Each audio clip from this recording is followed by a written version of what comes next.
हरे कृष्णा कृष्णा कृष्णा हरे हरे। नमस्कार दोस्तों, आपका स्वागत है हमारे एक विशेष वीडियो में। आज हम साथ मिलकर भगवत गीता के एक अत्यंत महत्वपूर्ण श्लोक को समझेंगे जो हमारे जीवन को पूर्णतः बदल सकता है।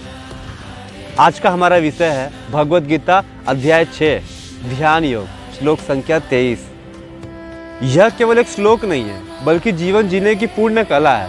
इस श्लोक में भगवान कृष्ण योग की सबसे सटीक, सबसे व्यवहारिक और सबसे वैज्ञानिक परिभाषा देते हैं। अगर आप पहली बार हमारे चैनल पर आए हैं तो आपका हार्दिक स्वागत है। कृपया सब्सक्राइब करें, लाइक बटन दबाएं और घंटी के आइकन को प्रेस अवश्य करें ताकि गीता के हर नए वीडियो आप तक सबसे पहले पहुंचे। आज का ये वीडियो विशेष रूप से उन लोगों के लिए है जो जीवन में दुखी है, जो शांति चाहते हैं, योग का वास्तविक अर्थ समझना चाहते हैं, आध्यात्मिक प्रगति करना चाहते हैं, मन को नियंत्रित करने की विधि जानना चाहते हैं। श्लोक 1 से 22 तक भगवान ने ध्यान योग की विधि समझाई है। श्लोक 23 में भगवान योग की सार परिभाषा दे रहे हैं, अर्थात ये एक निष्कर्ष श्लोक है जो पूरे योग दर्शन को एक वाक्य में समेट देता है। अब आइए इस पवित्र श्लोक को संस्कृत में सुनते हैं। तम विद्या दुख संयोगम वियोगम योग संगीतम सनिश्चयेन योक्तव्यो योग निर्विन्न चेतसा। अर्थात उस दुख के संयोग से रहित हो जाने को योग नाम से जानना चाहिए। वह योग निश्चय पूर्वक अर्थात दृढ़ संकल्प के साथ बिना उदासीन हुए मन से करना चाहिए। अर्थात जो स्थिति हमें सभी दुखों से मुक्त कर दे उसे योग कहते हैं और इस योग को हमें पूर्ण निश्चय के साथ बिना निराश या हताश हुए लगातार करते रहना चाहिए। भगवान श्री कृष्ण कह रहे हैं कि हे अर्जुन, योग कोई जिम्नास्टिक या केवल शारीरिक व्यायाम नहीं है। योग वो विज्ञान है, वो कला है, वो साधना है जो तुम्हें सभी प्रकार के दुखों से मुक्त कर देती है। और इसके लिए 2 चीज़ें जरूरी है। पहला दृढ़ निश्चय, दूसरा है निरंतर उत्साह, वो प्रयास करने का। भले ही आप हार जाते हैं लेकिन आप प्रयास करना नहीं छोड़ते हैं। अब हम हर शब्द के अर्थ को गहराई से समझेंगे क्योंकि संस्कृत में हर शब्द अर्थ से भरा होता है। पहला है तम, अर्थात उसे और उस योग को। यह एक संकेतवाचक सर्वनाम है जो पहले बताई गई है, जो योग की स्थिति की ओर इशारा करता है। भगवान श्री कृष्ण कह रहे हैं कि जिस योग के बारे में मैं अभी तक बता रहा था उस योग को।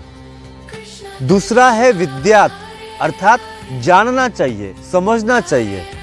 यह धातु विद्य से बना है जिसका अर्थ है जानना। यह केवल सैद्धांतिक ज्ञान नहीं है बल्कि अनुभवात्मक ज्ञान है। इसका मतलब है गहराई से समझना, आत्मसात करना, अनुभव करना, जीवन में उतारना।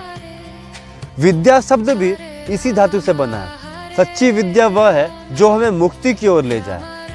तीसरा है दुख, अर्थात दुख, पीड़ा, कष्ट। यह शब्द दु अर्थात बुरा और ख अर्थात छिद्र या खालीपन से मिलकर बना है। अर्थात जीवन में जो खालीपन, जो अधूरापन है वही दुख है। और दुख के 3 प्रकार है, आध्यात्मिक दुख, आधि भौतिक दुख और आधि वैदिक दुख, जिसका वर्णन मैंने अपने वीडियोस में किया है। चौथा संयोग, अर्थात मिलन, जुड़ाव और संपर्क। अर्थात जब हम अपने को शरीर मान लेते हैं, जब हम सांसारिक विषयों में आसक्त हो जाते हैं तब दुख का संयोग होता है। यह मिथ्या तादात्म्य है, अर्थात फॉल्स आइडेंटिफिकेशन। उदाहरण के तौर पे लोग कहते हैं कि मैं मोटा हूँ, ये शरीर से तादात्म्य है, अर्थात फॉल्स आइडेंटिफिकेशन। मैं मोटा हूँ या पतला हूँ, मैं हाइट से बड़ा हूँ या मैं बटला हूँ, उससे फर्क नहीं पड़ता। ये हमें क्यों महसूस होता है? क्योंकि हमारी इंद्रियां 5 तत्वों से बनी है। हमारे पास सूंघने की, देखने की, छूने की और खाने की शक्ति है। अगर ये ना रहे तो क्या हम किसी को देख पाएंगे कि वो मोटा है कि पतला है कि हाइट है कि बटला है? नहीं। अगर हमारे पास शक्ति नहीं होगी कि हम किसी को छू पाए, जब हम छू नहीं पाएंगे किसी को, तो हम कैसे बता पाएंगे कि ये कौन सी वस्तु है। मान लीजिए कि ये चश्मा है, अगर मेरे पास शक्ति नहीं होती छूने की, अगर मैं छू भी लेता तो मुझे मालूम नहीं पड़ता कि ये चश्मे का डिब्बा है कि कुछ और है। एग्जैक्टली वैसे ही हमारे पास 5 इंद्रियों की शक्ति है, सूंघने की, सुनने की, टेस्ट करने की, बोलने की। अगर ये शक्तियाँ ना हो तो हम कुछ नहीं कर सकते। इन्हीं शक्तियों के बदौलत हम कुछ ना कुछ कर सकते हैं, और हम ये कल्पना करते हैं कि ये हम कर रहे हैं, लेकिन नहीं, ये आप नहीं कर रहे हैं, ये उनकी दी हुई शक्ति है जिनका आप प्रयोग कर रहे हैं। तो ये फॉल्स आइडेंटिफिकेशन है। ट्रू आइडेंटिफिकेशन तब होगा जब आप योग करेंगे और भगवान की प्राप्ति करेंगे। जब हम कहते हैं कि मेरा शरीर दुख रहा है, तब हम भूल जाते हैं कि मैं आत्मा हूं। 5वां, वियोग अर्थात अलगाव, विच्छेद, सेपरेशन और डिस्कनेक्शन।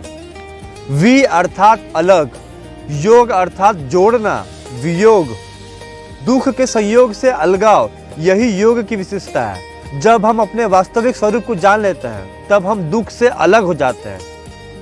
यह वैराग्य नहीं है।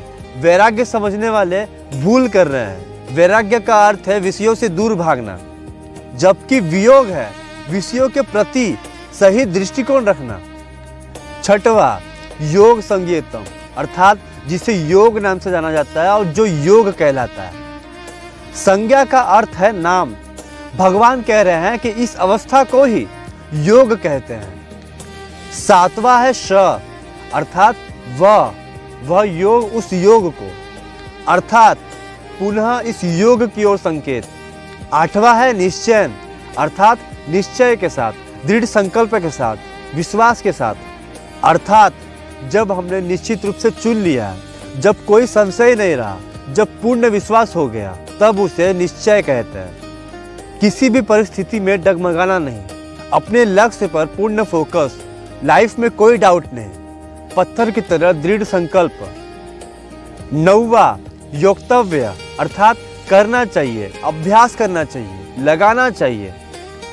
यह युज्य धातु से बना है जिसका अर्थ है जोड़ना। तव्य प्रत्यय से कर्तव्य का भाव आता है।